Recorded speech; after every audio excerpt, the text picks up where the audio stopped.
Today, we're going to look at 3 places you can't go and people who went there anyways. But before we get into today's stories, if you're a fan of the strange, dark, and mysterious delivered in story format, then you've come to the right place because that's all we do and we upload once or twice a week. So if that's of interest to you, please log on to the Like Button's Netflix account and fast forward all of their continue watching shows approximately 2 or 3 minutes. Also, please subscribe to our channel and turn on all notifications so you don't miss any of our weekly uploads. All right, let's get into today's stories.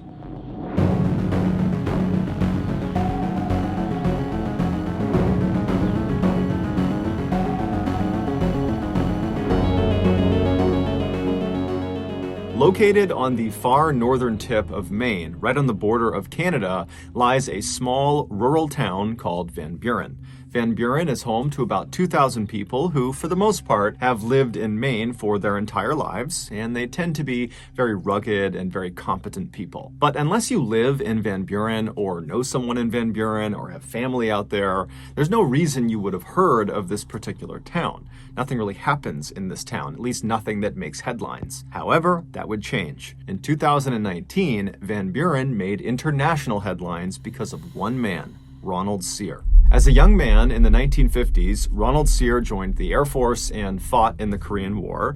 And then after he got out of the military, he moved back to his hometown of Van Buren, Maine, and he moved into a very modest 2-story home right near town. And for a little while, he just kind of floated about, didn't really have a direction in life. But eventually, because of his love for working with his hands and his general skill at working with his hands and building things, he started a small but successful tool selling company that he ran right out of his shed on his property. Fast forward to 2019, Ronald Sear at that time was 65 years old and he still lived in the same property right near town in Van Buren. However, he now lived alone and he still ran this tool selling business right out of his work shed. And for Ronald, this was enough. He was very content with his life. He was very happy. But that year, he would face a crisis. One bright, sunny morning in the summer of that year, Ronald left his house and he walked over to his shed. He went inside, and right away he noticed something. Ronald kept all these bins inside of his shed that were full of all of the different tools that he would sell.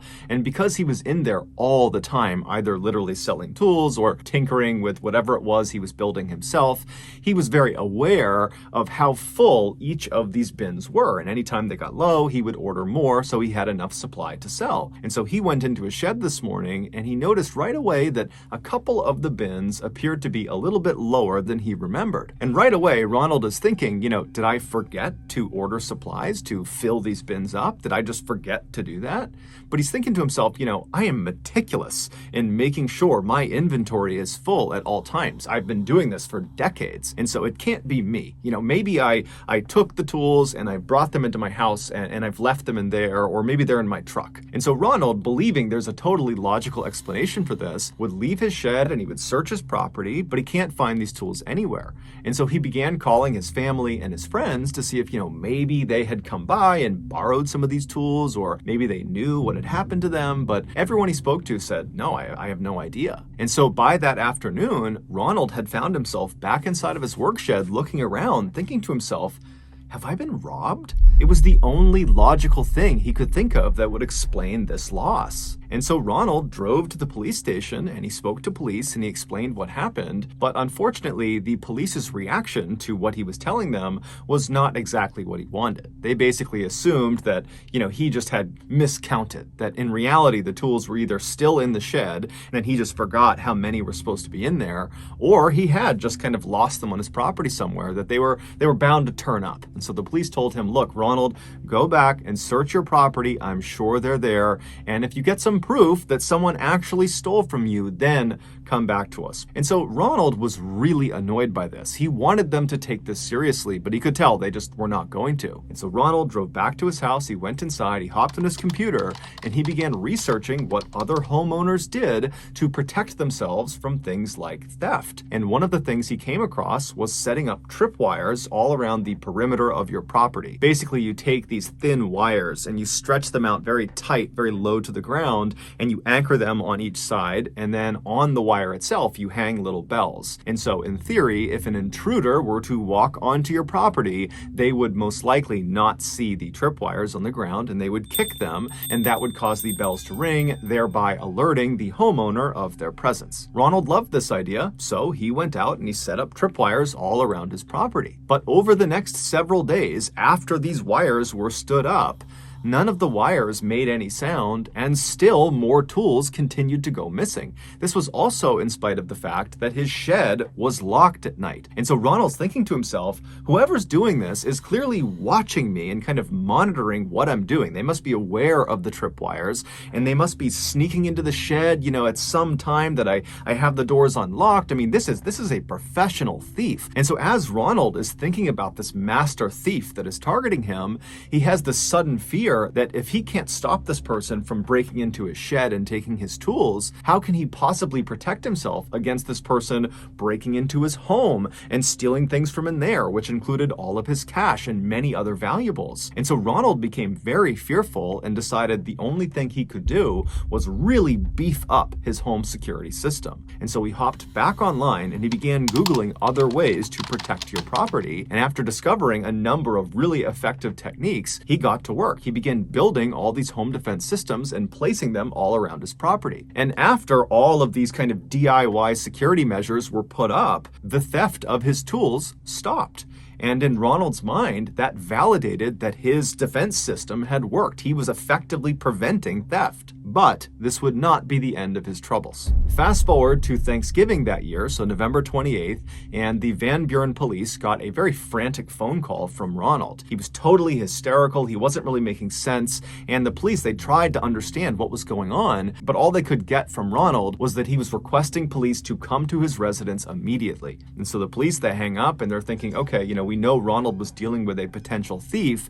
Maybe he literally caught the thief red-handed and he wants us to come and arrest this person, and who knows, maybe they're fighting at his residence right now. And so the police speed over to Ronald's house, they pull into his driveway, and at first glance, nothing looks out of the ordinary. Ronald's truck is in the driveway, and there's no obvious signs of a disturbance, but they notice the front door to Ronald's house is wide open. And so the police park their cars in Ronald's driveway, they get out and they run up onto the front porch, and they're standing in front of this open door, and they look down and they can see there's a very obvious blood trail starting from the front of Ronald's house, going straight back down a hallway that looped around to the left and out of sight. And so right away, the police are yelling into the house, Ronald, are you okay? What's going on? And somewhere deep inside of the house, they hear what sounds like Ronald make a kind of guttural sound. And so immediately this tips the police that more than likely Ronald has been hurt, and he likely is the one who made this blood trail. And so the police draw their guns and they go inside of Ronald's house, not really sure what they're going to find. They don't know if there's some intruder or attacker or someone in here that's harmed Ronald, but they make their way down this hall following the blood trail.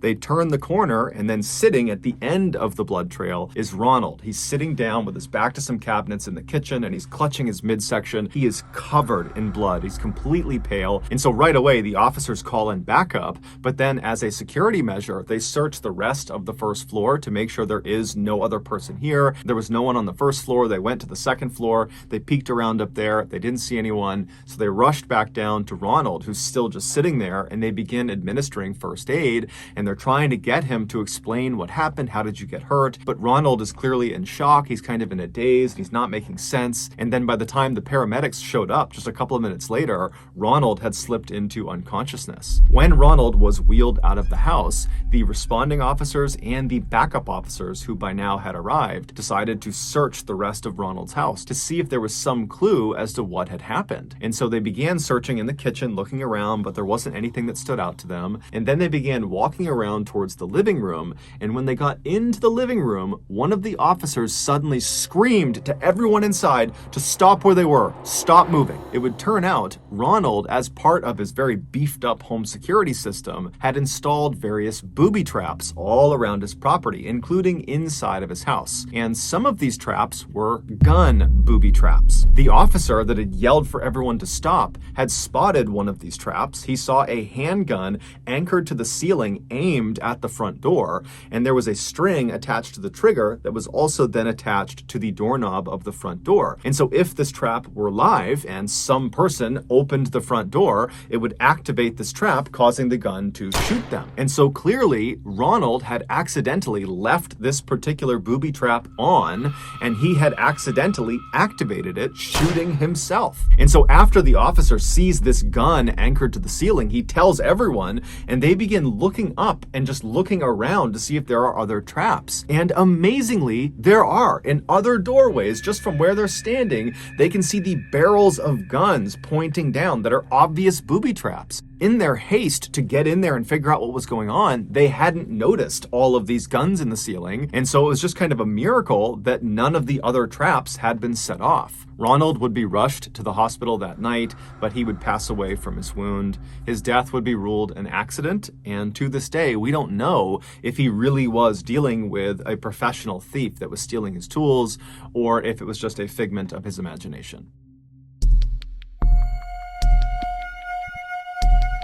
Mary Cerruti had a difficult childhood. Growing up in the 1950s and early 1960s in Houston, Texas, Mary's family barely had enough money to get by. And then by the time Mary was 21, both of her parents had passed away, leaving her with nothing.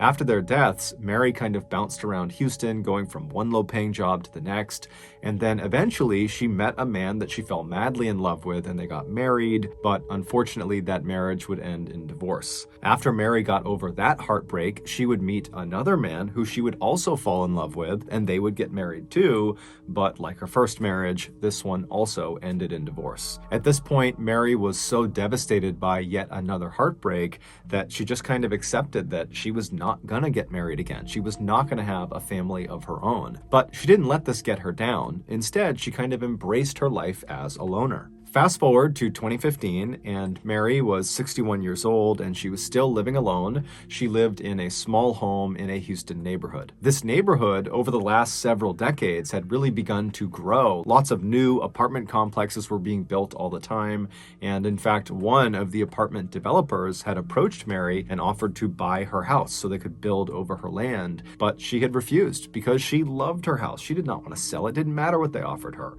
And so she was the only house in this long stretch of apartment buildings that didn't sell. But Mary kind of liked it. She wrote in her diary that her bungalow was like a castle, and all these apartment buildings all around her were her castle walls. Mary didn't really have much contact with other people. She didn't have a consistent job, so she didn't have relationships with coworkers. She didn't have much contact, if any, with her living family, and she really didn't have any friends, with the exception of one woman who was in town who owned an arts and crafts shop, who Mary would periodically go into town and say hello to. But despite all that, Mary was not lonely. She had lots and lots of cats, and she loved cats. Anytime she saw a stray cat out in the neighborhood, Mary would get the cat food and water, and then eventually would try to coax the cat to come into her house, and then when it did, she would win the cat's trust, and then she would give it a place to live, and she would feed it and take care of it. And so before long, she had dozens of cats living in the house with her. And so these cats kind of became Mary's best friends, and so she rarely left the house, if ever. She mostly just stayed in the house with them.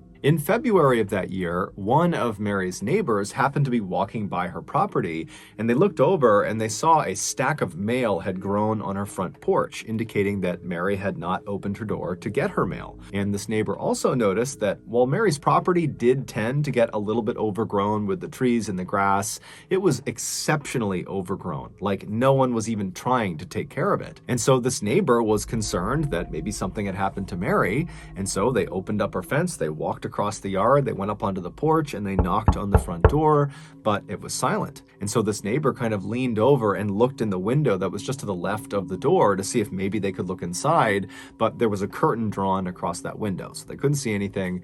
And so the neighbor tried knocking on the door one more time, but again, met with silence. And so after standing there for a minute, the neighbor left the front porch and walked around to the side of the house to see if maybe they could look in one of those windows, but when they went around to the side, those windows were covered with curtains too. So the neighbor walked back to the front of the property and just stood there looking at the house, wondering what they should do. And something told them that something's off, something's wrong, someone needs to make sure Mary really is okay, someone needs to get inside of this house. And so the neighbor called the Houston police and explained the situation. A few minutes later, the Houston police arrived, and they too went right up onto Mary's porch. They knocked on her door. It was met with silence. And so after that, the police talked to one of the other neighbors and got a key that Mary had apparently given them previously. And the police went back to Mary's front door. They used the key. They unlocked the door. They opened it up, and right away they were hit with this horrible smell coming from inside the house. The police pushed the door the rest of the way open, and they stepped inside and they yelled out for Mary, but it was silent. And then before the police even began walking around looking for her, they looked off to their left and the right inside of the house, and they saw there were all these dead cats all over the ground. And so the Houston police didn't know what happened to Mary, but right away they're thinking, okay, we've seen scenarios like this before where someone who lives alone that no one really checks on dies unexpectedly, and then when they pass away, all of their pets are trapped in the house, they're not getting fed, and so they pass away too. And so the police at this point are fully expecting to find Mary's dead body somewhere in the house. And so they begin walking through the house looking for it. But after searching the house top to bottom, they could not find Mary. And so the police leave Mary's house, and at this point there are people outside gathered because they see the police cars. And so the police grabbed a couple of the neighbors and they asked them, do you know anything about this woman? Did she say anything about where she was going? Did you see her leave at any point? And the consensus amongst the neighbors they spoke to was that Mary basically kept to herself. She did not travel. She didn't go anywhere. She mostly just stayed in her house with her cats. And so it was very unlikely that she would have just abandoned the property and abandoned her cats because she loved them so much. And so the police at this point are thinking, okay, she's got to be in this house somewhere. And so the police called a few more officers to the property, and the group went back inside of Mary's house, and they really looked for Mary, thinking that, maybe she slipped into a closet and that's where she passed away, or, maybe she's just hidden somewhere in the house. And so they really kind of ripped the house apart looking for her. But again, there was just nothing. And so after they finally stopped the search without finding Mary, the police contacted Mary's extended family and they asked them the same questions. Did Mary say anything about a trip she was going to take? Is there any reason she would just abandon her property?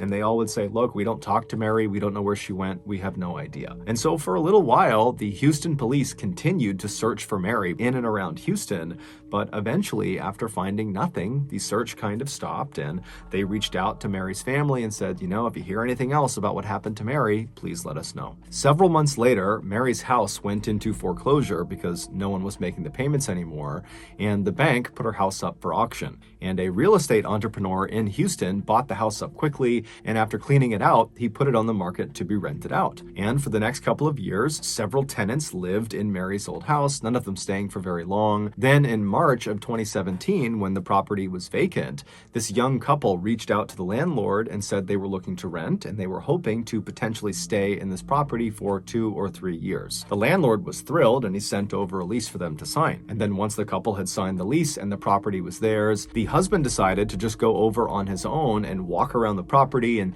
see what they would need to buy in terms of furnishings. And so the husband arrives at the property, he goes in the front door, he walks around the first floor, and then at some point he decides he wants to go up into the attic to see how much storage space they have. And so he gets underneath the trap door in the ceiling, he grabs the string and he pulls it down, revealing this folded up ladder. He flips down the lower ladder piece and puts it on the ground, and then he began climbing up. Once he got up into the attic, he stayed standing on the ladder and just kind of scanned around, and he saw there really wasn't much up there. There was a couple of metal cages that appeared to have been for pets or something, but it was very dirty and dark, and it appeared like no one had really come up here in a long time. And he kind of assumed that, the other tenants weren't using this as a storage space. And so the husband was about to go back down the ladder when he noticed off to the right side of the attic, kind of far away from the ladder, right where the roof begins to pitch down, he saw one of the floorboards was kind of popped up like it shouldn't be. And he stared at it, and he's looking around at the rest of the attic, and all of the floorboards were perfectly uniform, but that one was really jacked up. And so he was curious, and so he climbed up into the attic, and he kind of stooped down, and he walked over to this loose floorboard,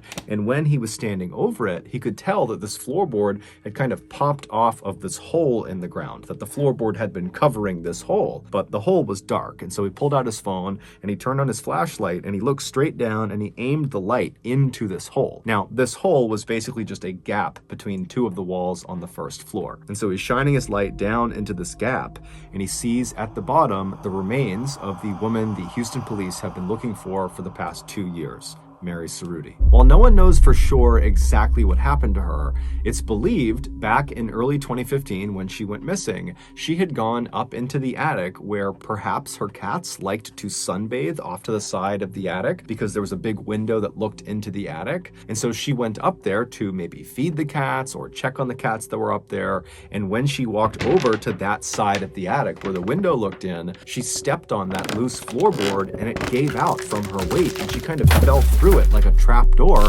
and fell down into that gap between the walls. It's unlikely she was hurt from this fall, but when she stood back up again in this kind of narrow space, she would have realized very quickly that there was nowhere for her to go. You can't go left, you can't go right, and you can't get back up into the attic. It was too far up for her to reach, and there was no way for her to kind of use the walls to climb back up because the space she was in was so narrow. I mean, she could barely move. She also didn't have a cell phone on her, so she couldn't call anyone.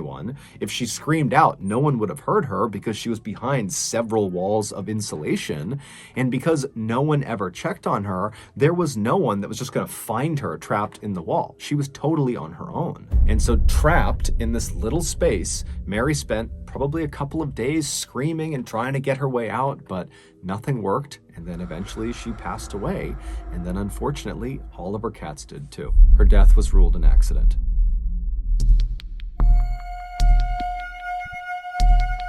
In the spring of 2017, Antonio Navarrete was on top of the world. Just a year earlier, the 21-year-old Florida resident had met the love of his life, a young woman named Daisy Martinez. And now Daisy was pregnant, and so she and Antonio were very excited about starting a family together. For the time being, Antonio and Daisy were living with Antonio's parents in his hometown of Waimama, which is a quiet rural suburb just south of Tampa. But Antonio had a bright future ahead of him. Ever since he had graduated high school, he knew what he wanted to do with his life. He wanted to be an auto mechanic, and he had the skills to do it. From the time he was a toddler, he had always been obsessed with cars, breaking apart his toy cars and putting them back together. And then as he got a little bit older, he began drawing these very intricate drawings of cars that he loved or designs for new cars. And then when he was a teenager, he began actually tinkering around with real cars until he finally acquired a car of his own. It was a white Chevy lowrider pickup truck that he tricked out with all these fancy lights and special rims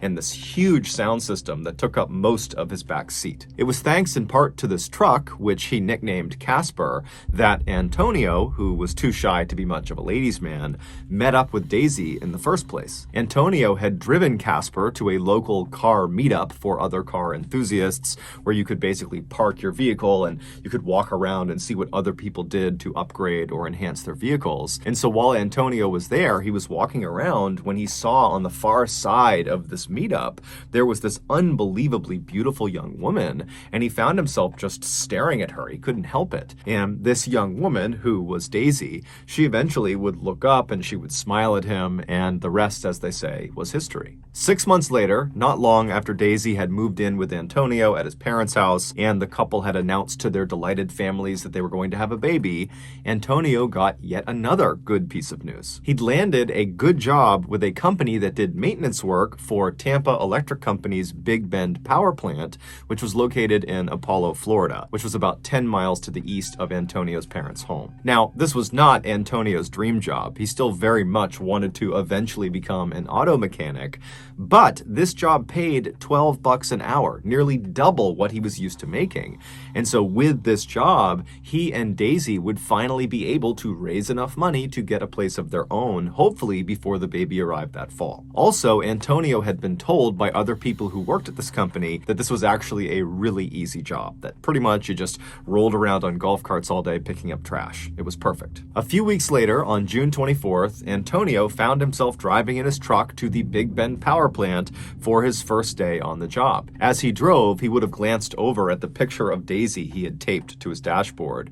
She was the only woman he had ever loved besides his mother. When Antonio arrived at the Big Bend power plant, he was totally amazed at just how enormous this thing was. It was basically this huge factory that sat right up against the water, and there were 4 huge smokestacks coming out of the ceiling of this factory with white smoke billowing out of them. This plant produced electricity, and they did this by burning coal. This process was done in 4 distinct units that were inside of this factory that Antonio was looking at. And each of these units is comprised of a humongous boiler, which is basically a 12-story tall oven. And so coal is loaded into this huge boiler, and it burns at the bottom of the boiler, creating some steam. And that steam goes up the boiler and begins to turn these huge turbines, creating the electricity. And then the steam just continues up the boiler and then out its respective smokestack into the air. In newer units, the airborne ash, which is a natural byproduct of burning coal,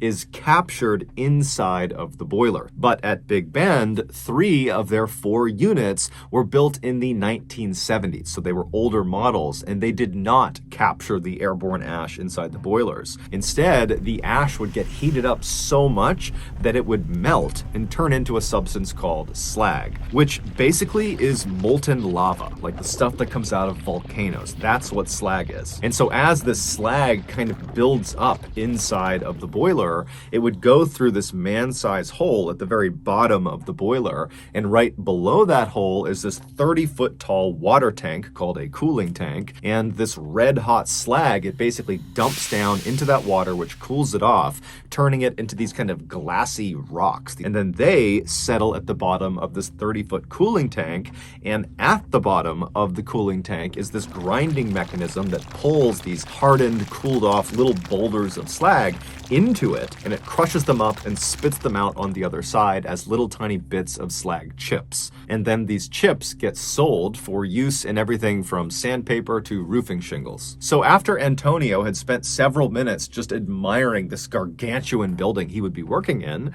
he gathered up his things, he hopped out of his truck, and he headed toward the front doors. That day, and the next couple of days, were very uneventful for Antonio. He basically just sat in a break room and watched videos about safety and training, and then when he wasn't doing that, he was out trying to navigate around the inside of this huge factory, which was basically this huge maze. And he found very quickly that it was a very hazardous place to work, as there were huge trucks moving around inside of it, it was super loud, and there was just heavy machinery operating constantly all around you. But after several days of just kind of walking around and asking people what things were, Antonio felt like he had a pretty good handle on the layout and also on what his job would entail. On Thursday, June 29th, so just 4 days into doing this new job, Antonio woke up in his parents' house in a really good mood because the next day, that Friday, Daisy was going in for an ultrasound and they were going to find out whether their baby was a boy or a girl, and he was very excited about this. And so Antonio came downstairs, he grabbed a quick bite to eat, and then he kissed Daisy on the cheek,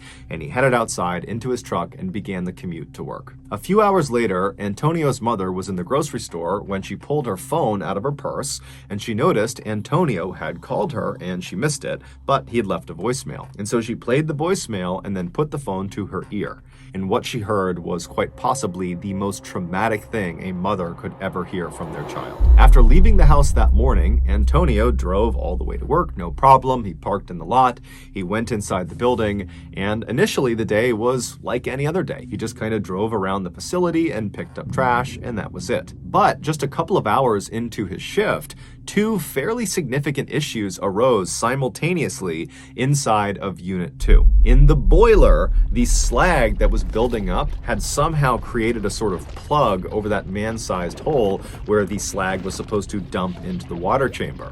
And so as more and more slag was being created as the ash melted, it wasn't draining into that chamber, and so all of this slag was just building up on top of itself inside of the boiler.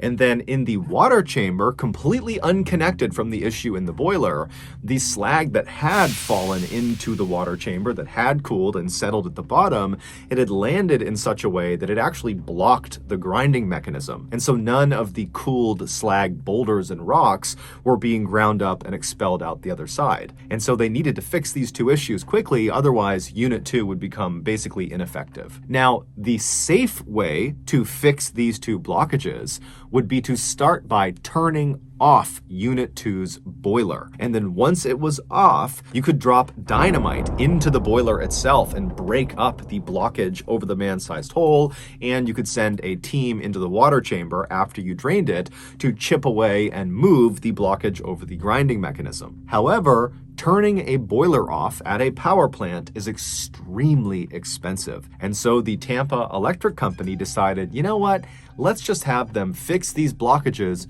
without turning the boiler off. And so at 4 in the afternoon, a senior plant manager rounded up 5 other employees, which included Antonio, to come with him and do these repairs inside of Unit 2. And so the plan was to empty all the water from the cooling chamber of Unit 2, and then once it was empty, they would open something called the doghouse door, which is on the outside of the cooling chamber towards the bottom. They would open that up, giving them a line of sight into the bottom of this cooling chamber where that grinding mechanism was, where all those slag rocks had kind of come to a stop on top of it, and they would fire water cannons into the bottom of this cooling chamber to attempt to dislodge these slag rocks off of the grinding mechanism. And then after they cleared that blockage, they would shut the doghouse door and they would somehow deal with the blockage inside of the boiler. But that felt like a secondary issue. They needed to make sure the grinding mechanism was cleared before they did anything else. Now, you need to understand that this company had asked their employees to do this type of repair before, to do it with the boiler still on, and in the past, nothing bad had ever happened, and so these 6 guys, including Antonio, must have thought this was just totally routine, that we would never be asked to do something like this if it was extremely hazardous. But it would turn out what they were doing, making these repairs with the boiler still on, was quite possibly the most hazardous thing they could possibly do at this plant. But either way, the 6-man team made their way over to Unit 2, and they began taking up positions with their water cannons right in front of the doghouse door. Antonio's job for this operation was actually not to be involved in getting the slag free. He was just going to be there to clean up during and after the operation.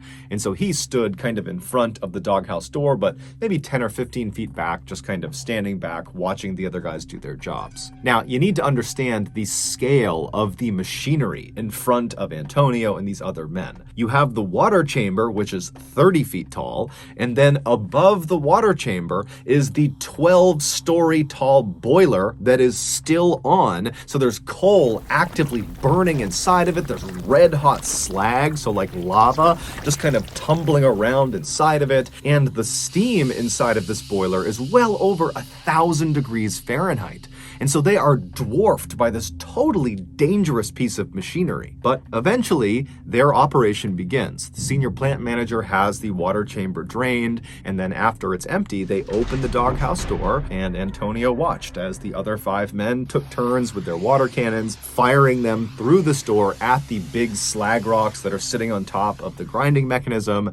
And it wasn't really working that well, but they were starting to make some progress, and Antonio likely was just kind of getting bored, waiting for this to be over, because there really wasn't much for him to do. There wasn't much cleanup. And then as he's standing there, something horrible happened. Because the boiler had been left on, all that ash was still getting melted and turned into slag.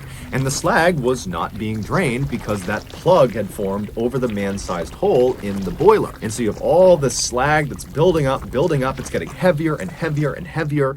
And about 20 minutes into their cleanup operation, the weight of all that slag broke through that plug, immediately creating an opening where all this red hot slag, this lava, came tumbling down. It rebounded on the back end of the empty water tank and shot out of the doghouse door like a tidal wave of hellfire. And in seconds, thousands of gallons of this lava-like substance was all over all 6 men. It was like a wave going over them. And then after the slag hits the ground, they were all standing in 6 inches of basically lava that stretched in 40 feet in any direction. Now, unlike trying to run in, let's say, mud or deep water where you're just kind of moving slowly, every step you take in this slag, basically your foot melts into the slag. So with every step, death, your shoe melts, then your skin melts, then your bones melt into this substance. And so all these men, after immediately being hit with this stuff and catching on fire, literally, they likely tried to start running, but it was like their bodies were slowly consumed by this slag feet first. And so Antonio tried to run like the rest of them, but he couldn't go anywhere and he fell onto the slag. So he's laying on his side, and as he's melting and burning to death, he reaches into his pants pocket with his free hand and he pulls his phone out and he calls his mother. She doesn't pick up, and so he leaves her a voicemail, and all he says is, "Mom, I'm burning. Please call the cops. Please, Mom." And in the background of this voicemail, all you hear is the hissing sound of the steam and slag pouring out of the boiler. In total, 5 of the 6 men that were a part of this repair operation would be killed from this tidal wave of slag. Antonio would be one of them. Tampa Electric would end up paying out a settlement to each of the families of the deceased.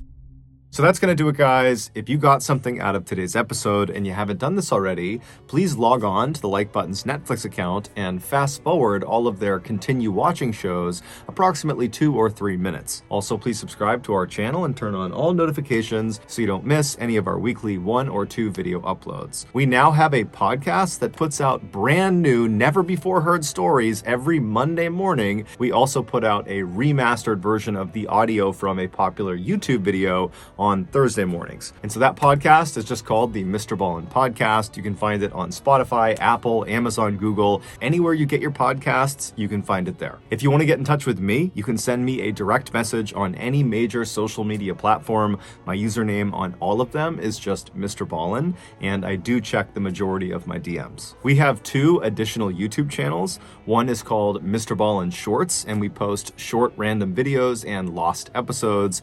And the other channel is a Spanish language channel, and it's just called MrBallen en Español. We also have a Facebook page just called MrBallen that puts out near daily content. We also have a Snapchat channel just called MrBallen that puts out content on Sundays. We also have some really cool merchandise, so if you want to have a look at that, go to shopmrballen.com. And if you have a story suggestion, please submit it to our subreddit just called MrBallen. It's linked in the description below. So whether I see you on Twitter, Instagram, TikTok, Reddit, YouTube, Facebook, podcasts, additional YouTube channels, wherever, just know that I really appreciate your support. And until next time, that's going to do it. See ya.